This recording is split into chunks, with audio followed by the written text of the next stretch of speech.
Hi, and welcome to App Marketing Conversations.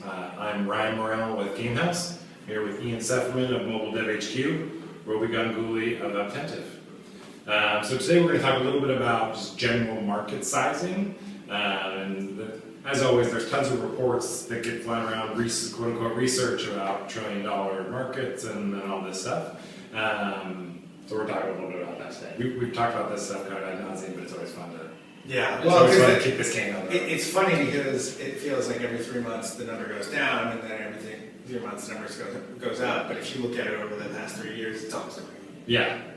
It's like I don't know what it's like, but that's interesting. So I think there's a couple interesting numbers that have come out recently, and maybe this one it's not so recent, but Apple had paid out as of WWDC 6 weeks ago, $10 billion to developers. So in context, that has gone up $4 to $5 billion, I think, in 6 months or so. Yeah, that's about right. So it's going like that. Yeah. And Tim Cook also said that they were bigger than the rest of every app store combined. So that means that today the market is maybe 20 billion and growing. Yeah. Which, by the way, I think he's exaggerating on that, making market size a little bit bigger, especially when you look at Baidu this week, right? Baidu bought a Chinese app store for 1.9 billion. Yeah. That in itself is really big. Yeah. So they're probably doing a few hundred million in revenue just on a little Chinese app store. Yeah. Not little, they're not little. They're Yeah. a $1.9 billion company. And of course, that doesn't take into account any non-Apple or Google transactions, right? So advertising, offer wall stuff, affiliate stuff. So the market's bigger. Yep. Yeah. So I think we're probably at 20 to 30 billion in just paid and in-app purchases, and then you have to add in the other channels as well. Yeah. How big do we think advertising is for publishers? I mean, it seems to be growing every day, right? Like the flurries of the world are all telling us that advertising mobile is expanding and it's becoming the #1 generator of revenue. So it definitely seems like it's expanding in terms of the advertisers who are starting to experiment. More people are doing that on mobile waters. Yeah. Which brings us into kind of a little bit of the conversation we just had with you and this other report from part of App Nation Research. There we go. That 2013, the entire app ecosystem, or revenue generated from within the app ecosystem, will be about 60 billion, growing to 151 billion by 2017. And the vast majority of that is coming from physical content sales, which is really interesting, right? So people using their device to order something from Amazon, to order new Apple products, order something from Etsy.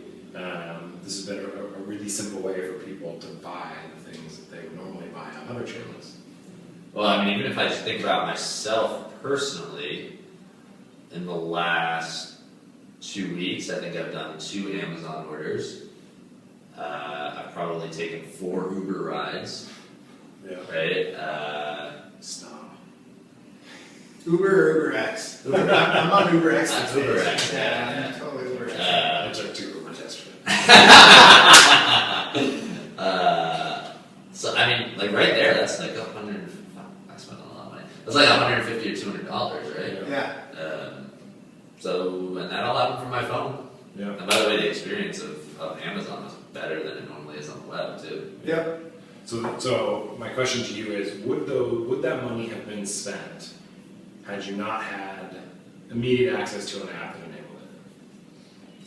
So the Amazon one in particular would be no, because that one was I'm sitting on the porch at my cabin, and I'm like, wouldn't it be cool to have a motion sensor webcam here so that when I'm not here and an animal crosses by, it will take a picture of it.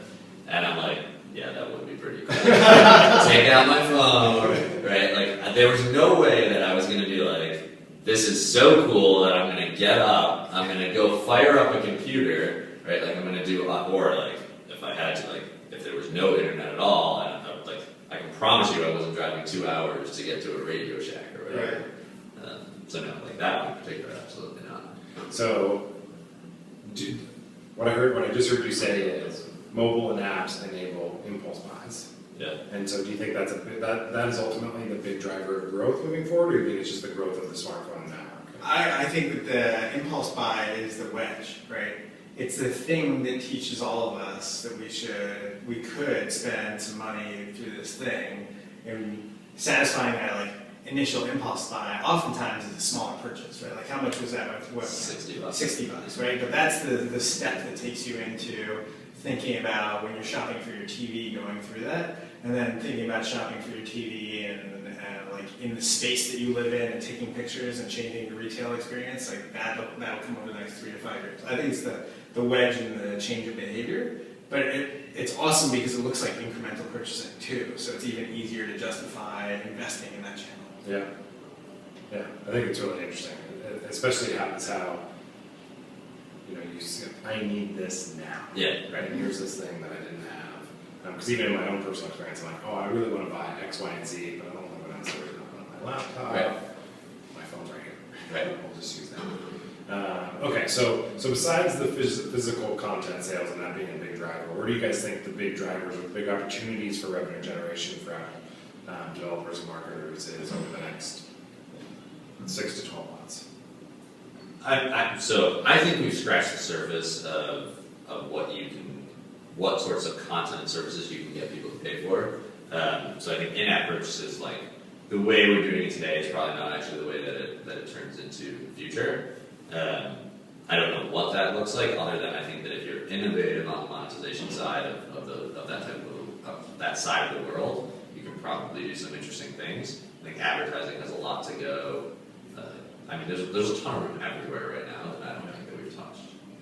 I mean, I think if you're just talking about new ideas that are not bringing in offline stuff and expanding that base, but so games it's not over, it's not tapped out, but it's pretty competitive.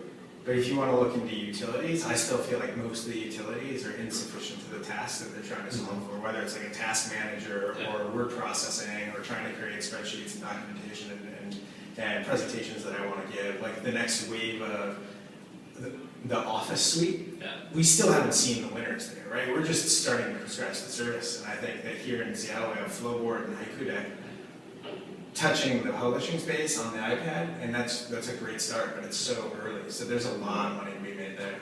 Yeah. So the market's big. That's what I'm hearing you say. I think that's why we're in this. Right? Yeah, I guess. I don't know. Okay, well, I think that's it. Thanks so much for the time, guys. Make sure to like this video on YouTube, share it with your friends, family, whomever. Watch Robi's video at Apptentive.com, Ian's video at WWDC.com, and check back for more. Thank you. Thanks. The App Store itself provides more opportunity for competitive intelligence than the web ever did, right? Yeah. Directly from the customer themselves, where in a way that was previously unavailable, you can actually see what